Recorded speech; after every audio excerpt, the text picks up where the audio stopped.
जब भी कोई स्टॉक बहुत टाइम कंसोलिडेट होने के बाद ब्रेकआउट देता है तो उसमें एक बहुत ही अच्छा मूव पॉसिबल हो जाता है। इस स्टॉक में तो बहुत ही क्रेजी पैटर्न फॉर्म हुआ था। तो चलिए देखते हैं। इस स्टॉक ने 2014 से 2020 तक 6 साल तक कंसोलिडेट किया। उसके बाद जब इसने ब्रेकआउट दिया तो ये लिटरली अपने ब्रेकआउट लेवल से 6 टाइम्स का मूव आ गया इसमें। अब ये रैली ऐसे ही नहीं आ गई थी, इसके पीछे कुछ बहुत ही स्ट्रॉन्ग फंडामेंटल रीजंस भी थे। तो चलिए देखते हैं कि इस स्टॉक में ऐसा क्या हुआ कि ये 6 टाइम्स मूव कर गया एंड आगे इस स्टॉक का क्या पोटेंशियल है। यूजुअली लोग स्मॉल कैप कंपनीज में इन्वेस्ट करने से डरते हैं। मार्केट में एक जनरल बिलीव बना हुआ है कि हर स्मॉल कैप कंपनी किसी भी लार्ज कैप कंपनी से कंपैरेटिवली ज़्यादा रिस्की होती है। ये बिल्कुल भी ट्रू नहीं है।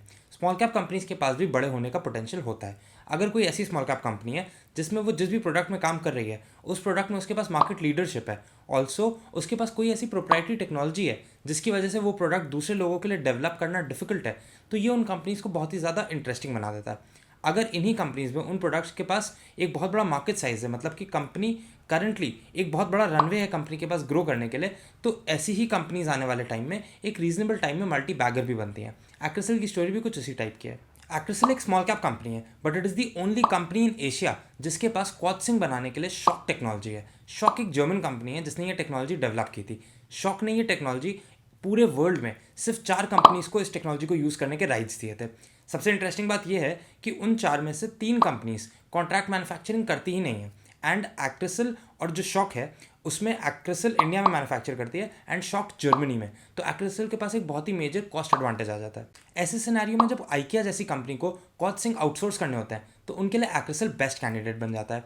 इनफैक्ट 2020 में आइकिया ने एक्ट्रेसल को अपना पहला कॉन्ट्रैक्ट दिया था एंड इसी जुलाई आइकिया ने अपना ऑर्डर डबल कर दिया है। ये क्लियर इंडिकेशन है कि एक्ट्रेसल आइकिया को टाइमली डिलीवरी भी दे पाया, हाई क्वालिटी प्रोडक्ट भी दे पाया एंड अच्छे रीजनेबल प्राइसेस पे भी दे पाया। इसका ये भी मतलब है कि आइकिया के स्टोर्स में कस्टमर्स ने उस प्रोडक्ट को लाइक किया एंड उस प्रोडक्ट को काफ़ी लोगों ने खरीदा, इसीलिए आइकिया ने दोबारा ऑर्डर्स भी दिए।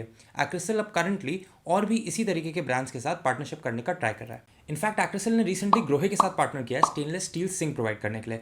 एक्ट्रेसल ने मेनार्ड के साथ भी पार्टनर किया है। मेनार्ड यूएस की 3rd largest home improvement company है।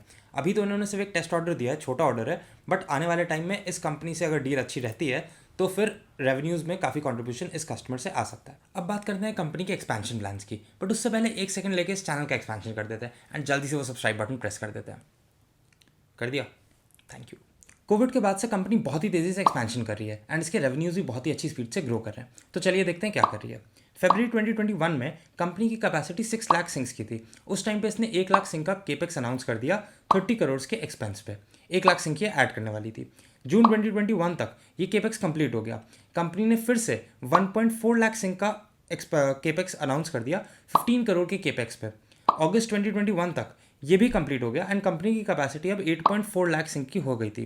कंपनी ने इस टाइम पे फिर से 1.6 लाख सिंक्स का एक और केपेक्स अनाउंस कर दिया, इस बार 38 करोड़ की कॉस्ट पे।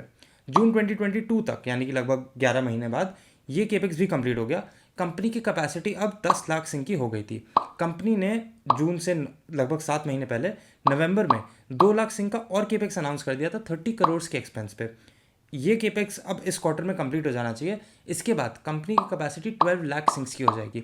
मतलब कि 1.5 साल के अंदर कंपनी ने अपनी कैपेसिटी क्वाड सिंक की कैपेसिटी 6 लाख सिंक से इंक्रीज करके 12 लाख सिंक की कर दी है, मतलब लिटरली डबल 1.5 साल के अंदर। इतना ही नहीं, कंपनी स्टेनलेस स्टील भी सेल करती है एंड उसकी कैपेसिटी भी इसने 90,000 से डबल करके 1,80,000 कर दी है। इसके लिए उसने 11 करोड़ का केपेक्स किया है एंड इसका कमर्शियल प्रोडक्शन भी इस मंथ स्टार्ट हो जाना चाहिए। अब कंपनी ने इतना सारा कैपेसिटी एक्सपेंशन तो कर लिया, बट ये प्रोडक्ट इसको बेचेगी कहाँ, इसकी ग्रोथ प्लान्स क्या हैं, तो इस पर बात करते हैं। सबसे पहले डिस्कस करते हैं इंटरनेशनल मार्केट का। एक्ट्रेसल ऑलरेडी 55 प्लस कंट्रीज में अपने प्रोडक्ट सेल करती है एंड इन जोग्राफीज में ही ये अपना पेनिट्रेशन इंक्रीज करने पे फोकस्ड है।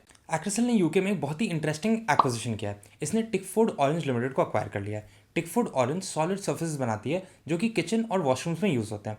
टिकफोर्ड का यूके में 35% का मार्केट शेयर है इस प्रोडक्ट में।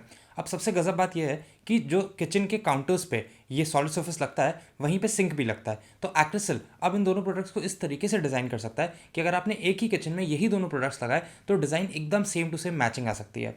ऑल्सो टिकफोर्ड का जो यूके में डिस्ट्रीब्यूशन नेटवर्क बिल्ड था उसमें अब ये एक्ट्रेसल के कॉच सिंग्स भी पुश कर सकती है, एंड एक्ट्रेसल का जो already distribution network world wide build था उसमें ये टिकफोर्ड के प्रोडक्ट्स भी पुश कर सकती है। यूके में एक कंपनी और है, होमस्टाइल प्रोडक्ट्स लिमिटेड। पहले एक्ट्रेसल का इस कंपनी में एक मेजर स्टेक था, बट अब एक्ट्रेसल ने इसको कंप्लीटली अक्वायर कर लिया है। ये कंपनी किचन प्रोडक्ट्स का डिस्ट्रीब्यूशन करती है। इसका main US, Israel, Denmark and Germany में मार्केट है। अब एक्ट्रेसल इस एक्विजिशन के थ्रू इस डिस्ट्रीब्यूशन नेटवर्क में भी अपनी ब्रांड प्रेजेंस इंप्रूव करने का होप कर रही है।